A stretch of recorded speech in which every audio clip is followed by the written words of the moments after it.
Copyright disclaimer under Section 107 of the Copyright Act 1976. Allowance is made for fair use for purposes such as criticism, comment, news reporting, scholarship, and research. Fair use is a use permitted by copyright statute that might otherwise be infringing. Non-profit, educational, or personal use tips the balance in favor of fair use.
கண்டிப்பா அனுபவிப்பற தாத்தா plan பண்ணிட்டாங்களா என்ன நாளும் சரி சீக்கிரமா escape ஆகணுமே சொல்லுங்க பாபா நபியா யாமப்பட்ட புத்தகங்கள் உண்டு இதெல்லாம் நம்ம நல்லா சேர்த்து வச்ச கலெக்ஷன் பாருங்க இந்த காமிக்க நான் எங்கேயும் பார்க்க மாட்டேன் இல்ல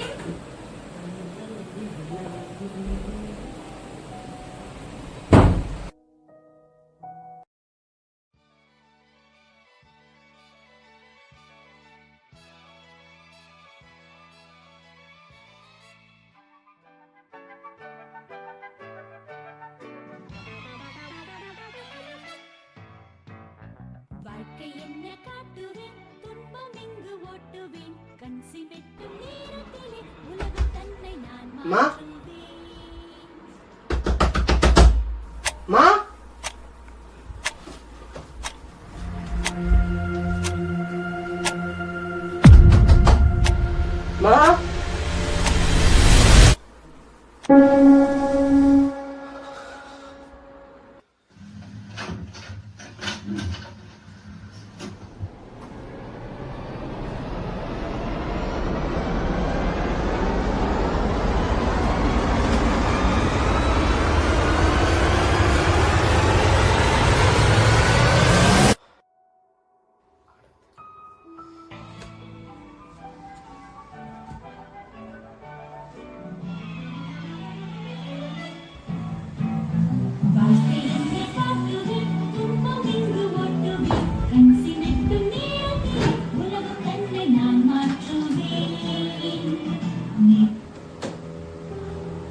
நீங்கள் ஒரு இன்ட்ரோ வீடியோ பார்த்துருப்பீங்க. அது என்னன்னு பார்த்தீங்கன்னா அந்த இன்ட்ரோ வீடியோ வந்து மேரா ரியல் ஸ்டோரி. இப்போ அந்த மாதிரி நீங்கள் எனக்கு அனுப்பிச்சிருக்கிறதுலாம் வந்து நாங்கள் 2 பேரும் படித்து ரியாக்ட் பண்ண போகிறோம். ஓகே, ஆனால் இன்ட்ரோ 4 நிமிஷத்துக்கு எவ்வளோ வச்சிருக்க மாட்டேன்னு நினைக்கிறேன். 4 நிமிஷமா வருது? விட்றா, எல்லாம் ஷார்ட் ஃபிலிம் பார்க்க. யா, ஷார்ட் ஃபிலிம். ஃபஸ்ட்டு வந்து பார்த்தீங்கன்னா தீபக்.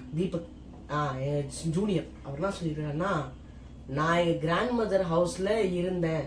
எங்க கிராண்ட் மதர் ஹவுஸ் வந்து அபார்ட்மெண்ட் 3rd ஃப்ளோர்னா. C 3rd floor. ஏய் டாட் வச்சு அனுப்ப மாட்டானுங்களாடா? டாட் வச்சு பழகுங்க. நான் எங்க கிராண்ட் மதர் ஹவுஸ்ல இருந்தேன். எங்க கிராண்ட் சார் மதர் வந்துட்டு டாட்டு கமா ஆச்சரியக்குறியெல்லாம் போட்டு எக்ஸ்பிரஷனை வெளிப்படுத்தி எல்லாருக்கும் பேராகிராஃபா மெசேஜ் பண்ணுவாரு. ஸோ நீங்களும் அவருக்கு அப்படி அனுப்பி பழகுங்க. அப்படியே கட் பண்ணி தெரியுங்க. நான் எங்க கிராண்ட் மதர் ஹவுஸ்ல இருந்து எங்க கிராண்ட் மதர் ஹவுஸ் நான் பச்சு படிக்க தெரியாது. நான் எங்க கிராண்ட் மதர் ஹவுஸ்ல இருந்தேன். எங்க கிராண்ட் மதர் ஹவுஸ் வந்து அபார்ட்மெண்ட்ல 3rd ஃப்ளோர். நான் வந்து நைட்டு ஒரு 3 PM யாரா நீ? PM மதியானம்டா. நைட்டு 3 PM PM இருக்கும். அப்போ எனக்கு முழிப்பு வந்துச்சு. எங்களுக்கு என்ன செய்ய? ஏன்னா கரண்ட் போயிருச்சு. ஸோ எழுந்திரிச்சிட்டேன். பட் ஃபேமிலி யாரும் வேக்கப் ஆகல. சரி எழுந்திரிச்சு வரண்டால நின்னுட்டு இருந்தேன். அப்போ வரண்டா மீன்ஸ் பால்கனி. அப்போ தூரத்துல ஒரே ஒரு லைட் மட்டும் ஆன்ல இருந்துச்சு. சரின்னு விட்டுட்டேன். 1 செகண்ட்ல அந்த லைட் ஆஃப் ஆகி ஆன் ஆச்சு. அப்புறம் அங்க பார்த்தா ஏதோ பிளாக் ஷேடோல ஒண்ணு நின்னு என்னையே பார்த்துட்டு இருந்துச்சு. சரி அதை நான் கவனிக்கல. ரூம்குள்ள போயிட்டேன். எனக்கு தூக்கம் வரல. சரின்னு பால்கனில நின்னுட்டு இருந்தேன். அப்போ தூரத்துல ஸ்ட்ரீட் லேம்ப்ல கீழே யாரோ நின்னு என்ன பார்த்துட்டு இருந்தாங்க. எனக்கு யாருடா அது நம்மள பாக்குறதுன்னு ஒரு லைட்டா பயம் இருந்துச்சு. நான் கை காமிச்சேன். ஒரு ரெஸ்பான்ஸ் இல்ல. அப்புறம் தூரத்துல இருந்து அங்க கொஞ்சம் முன்னாடி தூரத்துல இருந்த அங்க கொஞ்சம் முன்னாடி அந்த அபார்ட்மெண்ட் டைப் பண்றீங்க. அபார்ட்மெண்ட் பக்கத்துல நிப்பாங்களா? என்னடா அது பாரு நீ இப்ப வாங்களா எங்கடா இருக்கு? நிப்பப்பப்பாங்களா? எனக்கு தூக்கி வாரி போட்டுச்சு.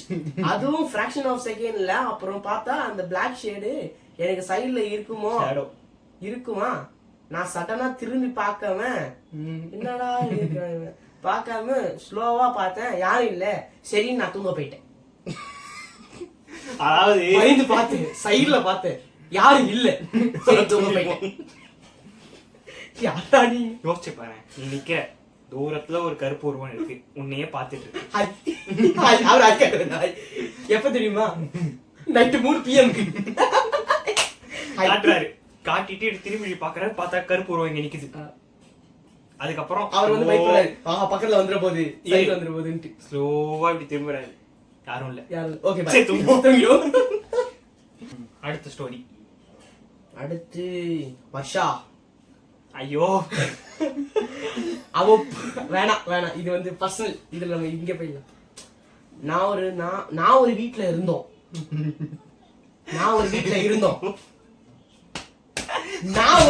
இருந்தோம். அது இல்ல, நாங்க மட்டும் நான் ரோட்லயா இருக்கோம். அங்க 2 ரூம் ஹால் கிச்சன். கிச்சன் இருக்காதா? எவன் பண்ணி போயிட்டு வந்துடலாம் சொல்லி. நான் 7th படிச்சுட்டு இருப்பேன்னு கூட இல்ல, இருப்பா 7th படிச்சுட்டு இருப்பா. ஓகே. நான் ஒரு வீட்டுல இருந்தோம். அங்க 2 ரூம் ஹால் கிச்சன். நான் 7th படிச்சுட்டு இருப்பேன். நாங்க அந்த வீட்டுல ரொம்ப கஷ்டப்பட்டோம். நைட் டைம்ல நான் மட்டும் ஹால்ல படுத்து, அம்மா தம்பிலாம் வேற ரூம்ல படுத்து இருந்தாங்க. நான் தூங்கல. அவங்க எழுந்து வேற ரூமுக்கு போறதால பெட்ஷீட் போத்திட்டு பார்த்துட்டு தான் இருந்தேன். எனக்கு தூக்கமே வரல. அவங்க அந்த ரூம் போய் தூங்கிட்டாங்க. ஆனா எனக்கு தூக்கம் வரல. அப்போ பெட்ஷீட்டை மூடிட்டு பார்த்துட்டே இருந்தேன். அப்போ என் பக்கத்துல ஒரு கருப்பு ஆளு நிக்கிற மாதிரி செம டார்க்கா ஒரு சைத்தான். அது பார்க்க பயமா இருந்துச்சு. நான் அப்படியே பயத்துல எழுந்துக்கவே இல்லை. நான் அந்த டார்க்க பார்க்காம அப்படியே திரும்ப தூங்கி. என்னடா பண்றீங்க? ஒருத்தன் என்னன்னா வந்து பக்கத்துல இருக்கணும் பயந்தேன், தூங்கிட்டேன். பக்கத்துல நினைச்சு பார்த்தேன், தூங்கிட்டேன். எப்படா தூங்குறீங்க? பூர்ணிமா. நான் ஊருக்கு சாய்பாபா கோவில் போயிட்டு வந்துட்டு இருந்தேன். ஃபேமிலியோட ஃபேமிலியோட அப்போ எங்க ஸ்ட்ரீட் ஸ்டார்டிங்ல ஒரு ஹவுஸ்ல உள்ள ஆண்டி எப்பயோ இறந்துட்டாங்க. அவங்கள நினைச்சிட்டே போனேன். சடனா ஒரு கேட் கிராஸ் ஆச்சு, நான் பயந்துட்டேன். அவங்க நினைச்சிட்டே போனேன், சடனா ஒரு கேட் கிராஸ் ஆச்சு, பயந்துட்டேன். நைட்ல தூங்க முடியல. என் ஆன்ட்டி வந்து எழுப்பி விட்டாங்களா? பூர்ணிமா பெட்டரா ட்ரை பண்ணிருக்கலாம். நினைச்சிட்டே போனேன், சடனா ஒரு கேட் கிராஸ் ஆச்சு, நான் பயந்துட்டேன். நைட்ல தூங்க முடியல. ஏதோ இடம்பு போட்டு, அது இடம்பு இல்ல உடம்பு, இடம்ப போட்டு அமுக்குற மாதிரி, உடம்ப போட்டு அமுக்குற மாதிரி இருந்துச்சு. அப்பா அப்புறம் வீட்டுல எல்லாரும் சொந்தக்காரங்க எல்லாம் வந்துட்டாங்க. அப்புறம் சுத்தி போட்டு தூங்கிட்டேன். என்னடா இதெல்லாம் தூங்கிட்டேன். இவன் நேத்து நான் சொன்ன கதையிலேயே ஒரு நாள் நைட்டு ஃபுல்லா தூங்காம முடிச்சிட்டு இருந்தான்டா. இவன்லாம் யாரா நீங்க? ஒன்னும் இல்ல, எங்கதான் இது ஒண்ணு உட்காந்துச்சு. So the first story was at 2006 August. That was அன்னைக்கு நான் பிறந்த அன்னைக்கு நடந்த விஷயம். நான் மத்தியானம் பிறந்தேன். இது அன்னைக்கு நைட் நடந்த விஷயம். that is August 8. ஓகேவா? ஸோ என்ன ஆச்சுன்னா, mamma was sleeping in the bed. பக்கத்துல எங்க அம்மச்சி இருந்தாங்க. அண்ட் நான் வந்து கை குழந்தை, one day born baby. சடனா எங்க பெட் குத்தி விட்டு காமிடுவாங்க. இந்த சவுண்ட மம்மி ஏஞ்சிட்டாங்க. மம்மி ஏஞ்சிட்டு சுத்தி முத்தி பார்த்துட்டு பயந்துட்டு இருக்காங்க. பயந்துட்டு எங்க ஆயாவை எழுப்பி இருக்கிறாங்க. அவங்க வந்துட்டு சொல்லிட்டு எங்க ஆயா அதுக்கப்புறம் திரும்பி எங்க மம்மிக்கு அதுக்கப்புறம் தூக்கமே வரல. தூக்கம் வரலன்ட்டு சும்மா அப்படி திரும்பி பார்த்துட்டே இருந்திருக்கிறாங்க. பார்த்தா எங்க மம்மிக்கு ஆப்போசிட்ல இருந்த பெட் வந்து it was empty. I guess எனக்கு மம்மி சொன்ன வரைக்கும் இட் வாஸ் எம்டி. அது வந்து காத்துல ஃபுல்லா மேல அப்படியே பெட்டு தூக்கிட்டு மேல போய் ஃபுல்லா ஜோரா சுத்திட்டு தம்முன்னு வந்து கீழே திரும்பி விழுந்துச்சாமா. இது கண்ணால பாத்துட்டு இருக்காங்க.